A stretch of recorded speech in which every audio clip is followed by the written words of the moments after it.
Hey guys, today we're doing IXL. Let's get started. The Witchland Spell Contest. Shanice watched Thomas tapping his broom on the floor as they waited for the contest to start. "Are you okay?" she asked him. He shook his head. "What if my spell doesn't work?" Shanice put her arm around her friend. "You'll do fine. It's just a silly spell contest anyway." Shanice was trying to help Thomas stop worrying. But the truth was that she was worried too. The Witchland Spell Contest meant just as much to her as it did to Thomas. All the young witches felt the same way. "I've told you all about my spell," Thomas said, "but you haven't told me about yours." Shanice smiled. "I haven't told anyone about it. But since you're my best friend, I'll give you a hint. It's kind of different."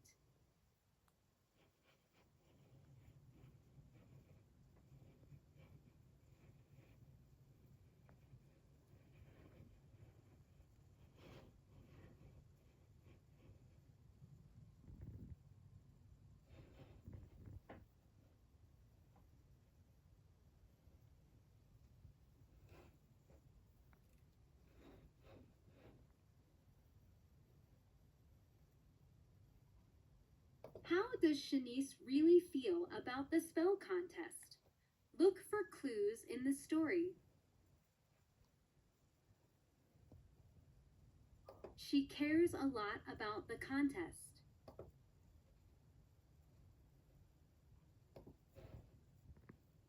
The judges sat down at their table. It was time for the contest to begin. Shanice and Thomas watched the other witches do their spells. One witch was from Shanice's baseball team. She made silver rings appear on the judges' fingers.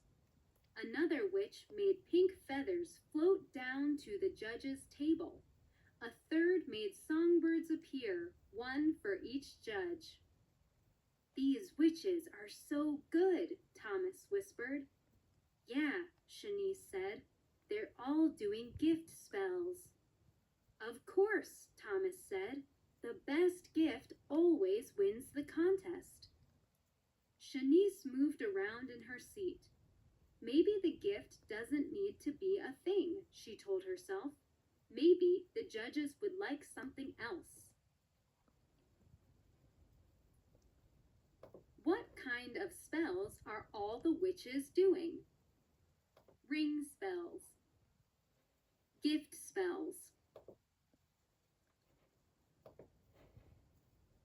Next, it was Thomas's turn. "Good luck," Shanice said. On stage, Thomas faced the judges. He brushed his broom across the floor and whispered his spell. Small pink cakes appeared in front of the judges. "How pretty," one judge said. "Almost too pretty to eat," the other judge said. But still, he licked the top. Thomas bowed while everyone else clapped or waved their brooms. The second judge didn't clap. He was too busy eating his cake. Shanice smiled and waved her broom at her friend. But when Thomas looked away, Shanice slid down in her chair. What had she been thinking? Why had she wanted to try something different? Thomas was right. Gift spells were what made the judges happy. After seeing Thomas's spell, how does Shanice feel about the spell she is planning? Look for clues in the story. She is glad that her spell is better than a cake spell.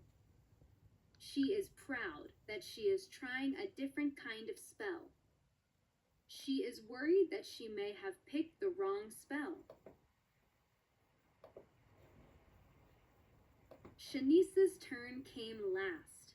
Her heart pounded, but she forced herself to smile. Then she raised her broom, whispering her spell. The judges looked around the empty table. Shanice pointed her broom to the sky. Slowly, the judges looked up. A giant rainbow spread above them, and a wonderful smell filled the air. The first judge pressed her hands to her chest. What a clever spell! This beautiful rainbow is, well, a gift. A gift for everyone in the room, the other judge said. Everyone was quiet, staring at the rainbow. Then Thomas banged his broom on the floor, and the other witches did too. They all cheered for Shanice and the colorful rainbow sparkling above them.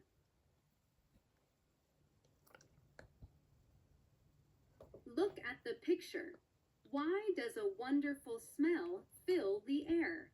The judges have given roses to Shanice as a prize. Shanice has sprayed perfume into the air. Shanice has made a rainbow filled with flowers.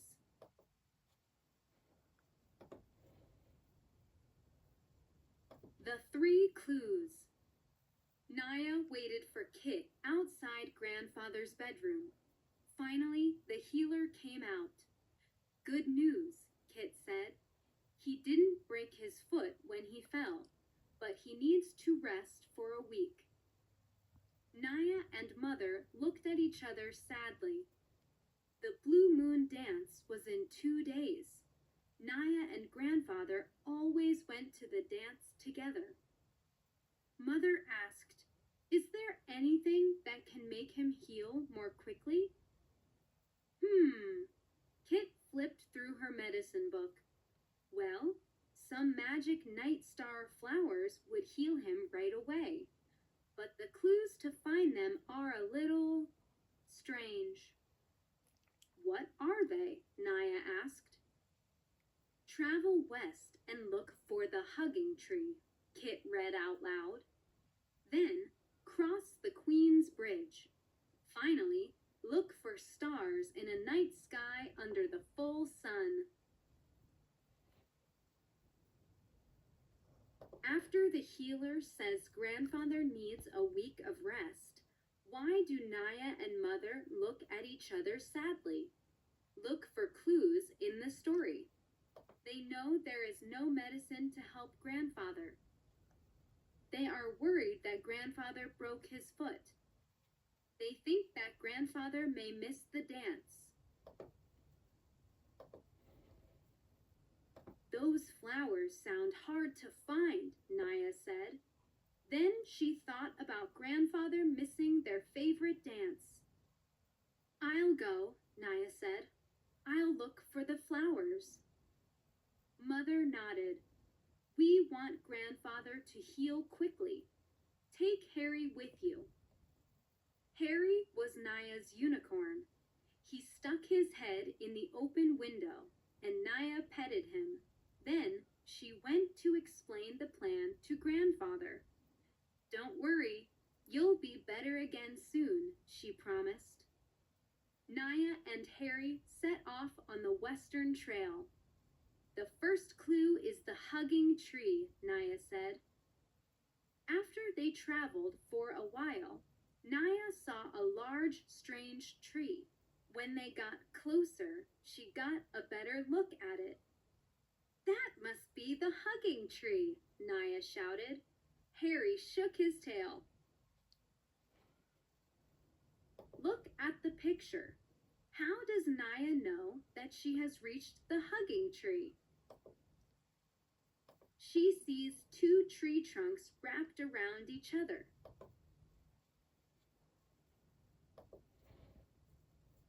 Next to the hugging tree was a narrow trail. I bet we go that way, Naya said. It's time to look for the Queen's Bridge. Naya and Harry made their way along the trail. Soon they arrived at a river with 3 beautiful gold bridges. I wonder which one is the Queen's Bridge, Naya said. They all look the same. When Naya and Harry got closer to the bridges, they heard a buzzing sound. Look, Naya said. The middle bridge has a beehive under it. Queen bees usually live in beehives, so this must be the Queen's Bridge. Naya and Harry crossed the Queen's Bridge. Then they followed the path on the other side. Only one clue left, Naya said. Why does Naya guess that the middle bridge is the Queen's Bridge? She sees a path on the other side of the middle bridge.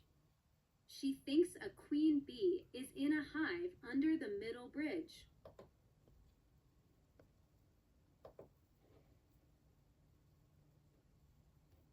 The last clue should lead us to the night star flowers, Naya said. Look for stars in a night sky under the full sun. Harry looked up. Yup, there's the full sun, Naya said. But how can we find stars in the night sky while the sun is out? Soon they came upon a field of beautiful dark flowers. Naya looked around. She had never seen flowers so black before. As black as the night sky, she said slowly. Then she noticed tiny white flowers peeking out between the larger dark ones. We found the night star flowers, Naya said. Naya jumped off Harry and began picking the white flowers. In her mind, she heard music and imagined Grandfather spinning her around in the moonlight. How does Naya know she's found the night star flowers? Look for clues in the story. They shine like stars under the full moon. They are as black as the night sky. They look like bright stars in a dark sky.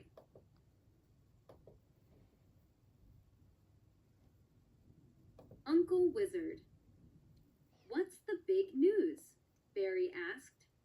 But Uncle Wizard didn't seem to hear. He snapped his fingers, making a cup of hot chocolate appear. Shh, Barry. He'll tell us when he's ready, Aubrey said. She shook her wand, and tiny pink butterflies flew out. Duke waved his wand and turned them into flies. Barry's cousins were always showing off silly magic. Barry wanted to learn the hard stuff, like how to make a storm. Uncle Wizard cleared his throat. Soon I will turn 250. I am no longer young. It's time I trained one of you to be a real wizard. Aubrey and Duke hooted. Barry jumped up and down. But then she looked at her cousins. Uncle Wizard will probably choose one of them, she thought. Look at the picture. Why does Barry probably think that Uncle Wizard will choose one of her cousins? Because they give Uncle Wizard a magic ring. Because they wear the same robes as Uncle Wizard. Because they are both older than Barry.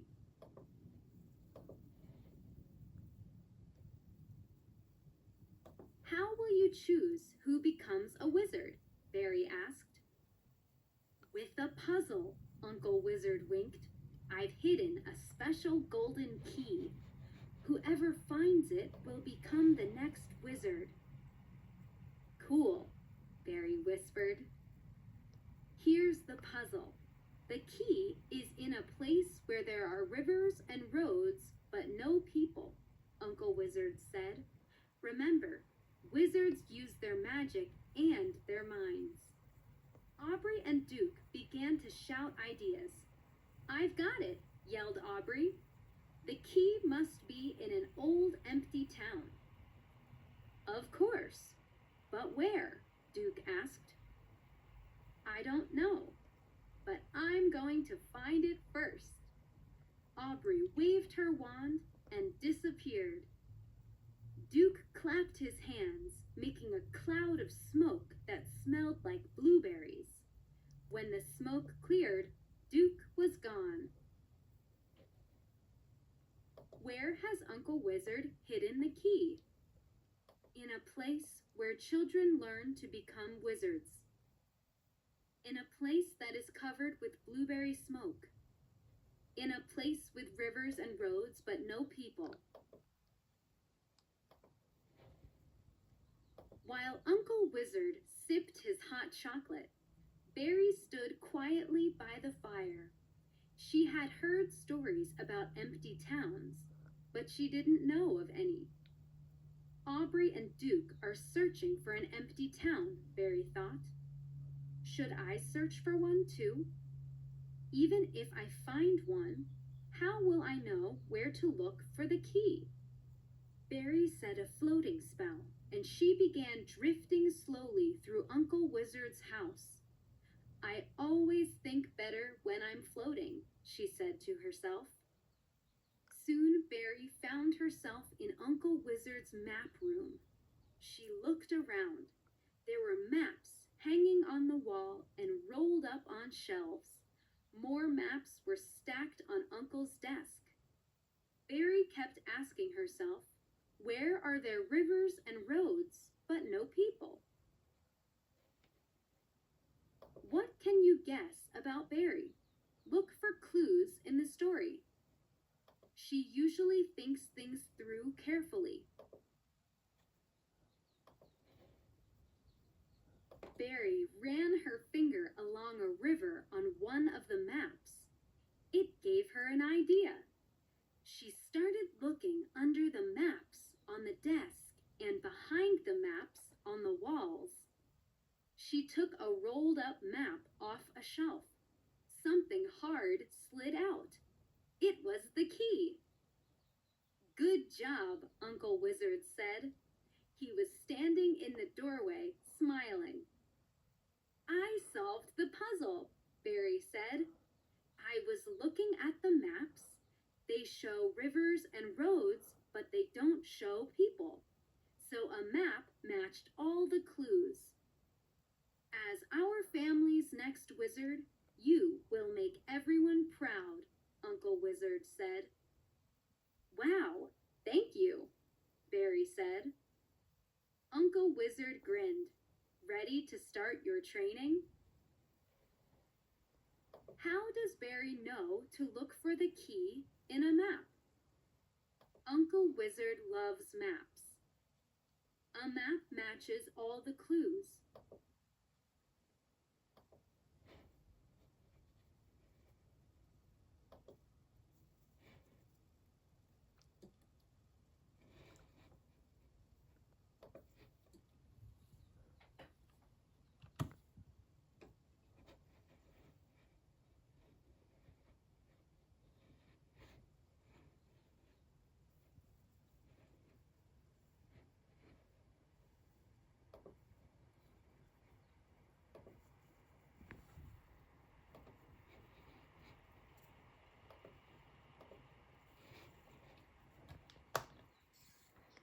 That's it, guys. Thanks for watching. Please like and subscribe. Bye.